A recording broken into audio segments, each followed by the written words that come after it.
Hola amigos, ¿qué tal? ¿Cómo están? Les habla su amigo el leopardo Panthera pardus. A simple vista la extinción puede parecer algo absolutamente malo y negativo, pero no es del todo cierto. Prácticamente desde que comenzó la vida hace tantos millones de años, la vida y la extinción han venido en todo momento agarradas de la mano, son como el yin y el yang, simplemente una no puede existir sin la otra. La extinción es algo totalmente natural que permite que nuevas especies evolucionen para tomar el lugar de las que ya se extinguieron y permitiendo que el ciclo natural de la vida continúe, pero como dicen por ahí, todo en exceso es malo. En los últimos 100 años la tasa de extinción ha sido de 100 a 1000 veces mayor de la que debería ser natural. Los culpables los seres humanos, por eso hoy te traigo animales extintos por el ser humano.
Hace poco más de 200 años existió una especie de sirenio que haría ver a cualquier manatí o dugongo vivo como un enano. Se trataba de la gran vaca marina de Steller.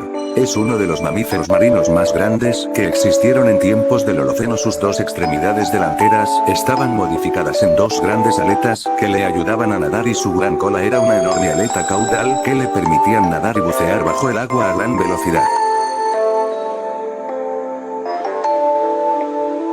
Vivían en los mares poco profundos que rodeaban las islas del Comandante, ubicadas en el sureste del mar de Bering. La especie fue descubierta y descrita por primera vez en el año 1741 por el médico alemán al servicio de la Rusia zarista Georg Steller, y por eso llevan ese nombre. Lamentablemente la noticia llegó a oídos de cazadores de focas y balleneros, los cuales vieron en ellas un gran negocio debido a su carne y grasa. Lo peor de todo es que estas vaquitas eran increíblemente inocentes y amables, tanto que siempre se dejaban matar con mucha facilidad. Para que te des una idea de qué tan inocentes eran estos animales, déjame decirte que en 1768, apenas 27 años después de su descubrimiento, la vaca marina de Steller ya había sido totalmente erradicada debido a la cacería.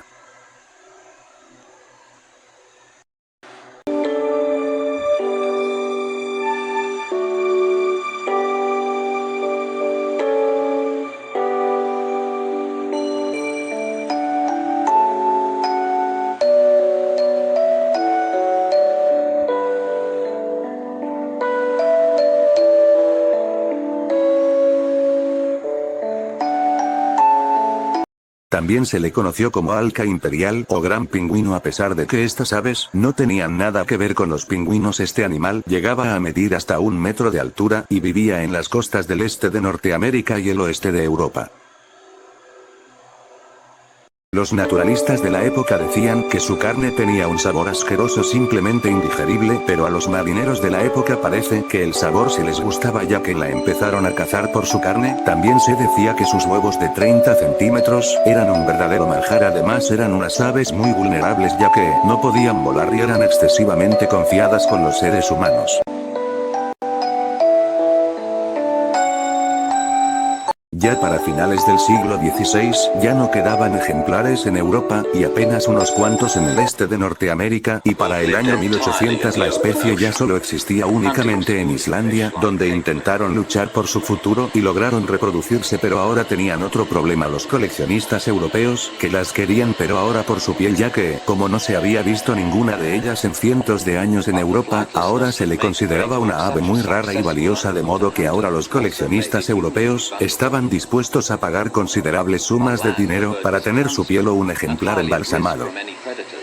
En 1844 un coleccionista de Dinamarca ofreció una recompensa de más de 100 coronas danesas a quien le entregará una piel de alca gigante. Unos marineros aceptaron la oferta y el 4 de junio de ese mismo año encontraron a la última pareja de alcas gigantes con vida. Los asesinaron sin piedad y se llevaron sus huevos.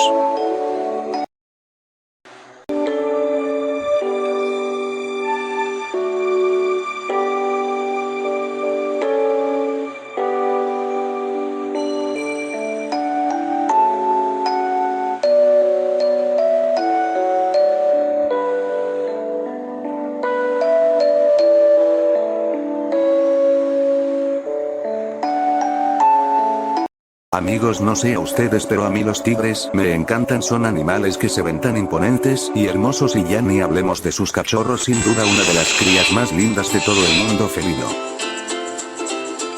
Dashi, we went to rehome 4 big cats, and we did not expect Dash. His eyes were still closed, his ears were folded down. Pero lamentablemente los tigres también están dentro de la lista de especies que se han extinguido por culpa del ser humano. En esta ocasión me estoy refiriendo más específicamente al tigre de Java. Esta subespecie de tigre se diferenciaba de las demás por sus rayas. Las suyas eran mucho más abundantes, finas y apretadas, a tal punto de que algunos ejemplares llegaban a tener más de 100 rayas, muchas más que las de cualquier otro felino. Se podían encontrar única y exclusivamente en la isla indonesia de Java, siendo que los expertos creen que estos tigres llegaron allí a finales del Pleistoceno o principios del Holoceno. Llegaban a medir hasta los 2,5 metros y podían pesar de entre 75 a 150 kilogramos, esto dependiendo si era hembra o macho. A pesar de su tamaño pequeño para ser un tigre, se decía que tenía una poderosa mordida. Estos tigres fueron muy abundantes en toda su isla, al menos hasta mediados del siglo XIX, cuando la población humana en Java aumentó exponencialmente y como resultado necesitaban más espacio para vivir y cultivar. Fue aquí donde comenzaron los problemas para estos tigres, principalmente por la pérdida de hábitat, y porque la gente lo empezó a ver como una plaga, así que lo empezaron a cazar. Además, sus presas naturales empezaron a desaparecer, lo que provocó un aumento en la competencia para conseguir la poca comida que había con otros depredadores. De este modo, en menos de un siglo el tigre de Java pasó de ser una plaga a una especie en peligro de extinción. Durante la década de los años 50, se intentó protegerlo creando reservas, pero estas eran demasiado pequeñas para sostener una población saludable. Ya para los años 60 solo quedaban unos 25 tigres en toda la isla. Finalmente el tigre de Java fue declarado totalmente extinto en 1979. Se habla de algunos ejemplares vivos que fueron llevados a zoológicos en Berlín, pero con la llegada de la Segunda Guerra Mundial se les perdió el rastro. Después de la guerra era más fácil conseguir tigres de Sumatra, y de este modo el tigre de Java quedó en el olvido.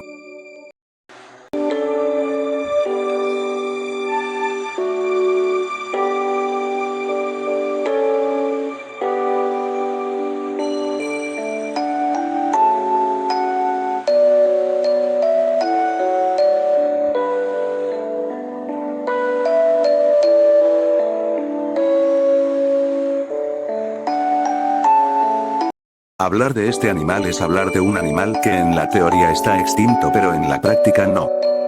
No se preocupen, enseguida les explicaré de qué hablo. El león de Atlas o león de Berbería es una subespecie pues de león que vivía antiguamente en el norte de África, más específicamente en la cordillera del Atlas. Hablar acerca de su tamaño es un tema muy controvertido, pues nunca se tuvieron medidas oficiales, aunque basándose en cosas como ejemplares embalsamados en museos, se ha llegado a la conclusión de que media en promedio de 3 a 3,5 metros de largo contando la cola. Lo que lo distingue de los demás leones era su pelaje bastante oscuro y su melena muy grande y densa, que podría llegar hasta la mitad de la espalda y la zona del vientre. Cazadores de la época cuentan que eran animales muy pero muy grandes e imponentes. La razón por la cual eran tan grandes aún es desconocida, pero se tienen bastantes teorías al respecto. Una de las más factibles es que creció a tan gran tamaño y desarrolló una melena tan larga y densa para protegerse del duro clima frío de las montañas en las que vivía. Las causas de su extinción son varias, y se habían venido juntando desde hace mucho tiempo. El primer registro de extinción del león del Atlas por culpa del ser humano ocurrió en el año 3000 a.C. en el delta del río Nilo, el primer lugar donde el león del Atlas se extinguió, y curiosamente no por la cacería, sino por culpa de los primeros egipcios, que construyeron ciudades en el lugar, destruyendo gran parte de ese hábitat. Más tarde los romanos se dieron cuenta de que eran animales musculosos y feroces, por lo que empezaron a capturarlos para obligarlos a pelear en el Coliseo romano con otras bestias y gladiadores humanos, afectando igualmente a su población.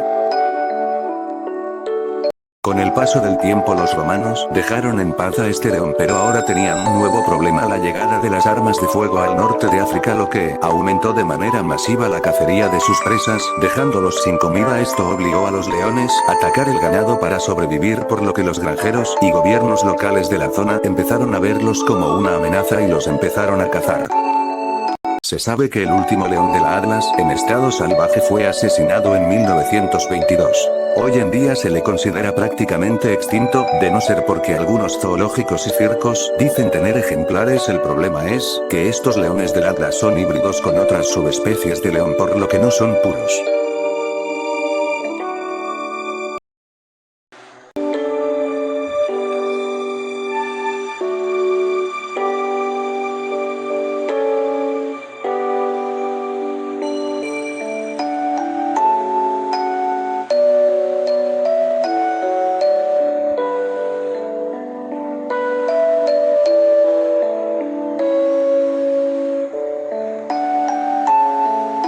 La historia de esta increíble subespecie es muy triste. Te estoy hablando del leopardo de Zanzíbar. Esta subespecie de leopardo era endémica de la isla de Unguja en el archipiélago de Zanzíbar, que hoy en día es parte de Tanzania. Hoy en día esta subespecie de leopardo se clasifica como posiblemente extinta, aunque lo más seguro es que sí lo esté. Este leopardo se distinguía del leopardo del África continental por su tamaño considerablemente más pequeño y sus manchas bastante más pequeñas. Se cree que el leopardo de Zanzíbar evolucionó de una población de leopardos africanos que quedaron aislados en la isla al final de la última edad de hielo hace unos 12.000 años. Se cree que la razón por la cual el leopardo de Zanzíbar era más pequeño que el leopardo del África continental era por el hábitat más reducido y la cantidad menor de presas que había en la isla. Habitada por el territorio de casi toda la isla, los problemas para este animal comenzaron a mediados del siglo XX, cuando la población humana empezó a crecer mucho hasta llegar a sus territorios, dejándolos sin espacio y comida, por lo cual se vieron obligados, para sobrevivir, a cazar al ganado y animales domésticos. Y no solo eso, sino que también los empezaron a relacionar con los brujos. Sí, así es más o menos lo mismo que pasó con los gatos domésticos durante la Edad Media en Europa. Creían que eran mensajeros de ellos, e incluso se crearon leyendas entre los nativos de cómo supuestamente los brujos los criaban y los adiestraban para mandarlos a comerse el ganado y atormentar a los aldeanos. Por lo cual tristemente los aldeanos comenzaron a verlos como alimañas. Al principio solo los cazaban por su cuenta, pero después de 1964, con la revolución de Zanzíbar, esto cambió y su cacería se volvió una campaña en casi toda la isla, y que por desgracia lograron lo que querían y llevaron a esta subespecie al abismo de la extinción. Finalmente, los últimos registros que se tienen de ejemplares cazados fue a mediados de la década de los 90, y lo más triste de todo esto es que nunca se pudo estudiar mucho a este leopardo, por lo que no se sabe casi nada de cómo vivían o cómo cazaban.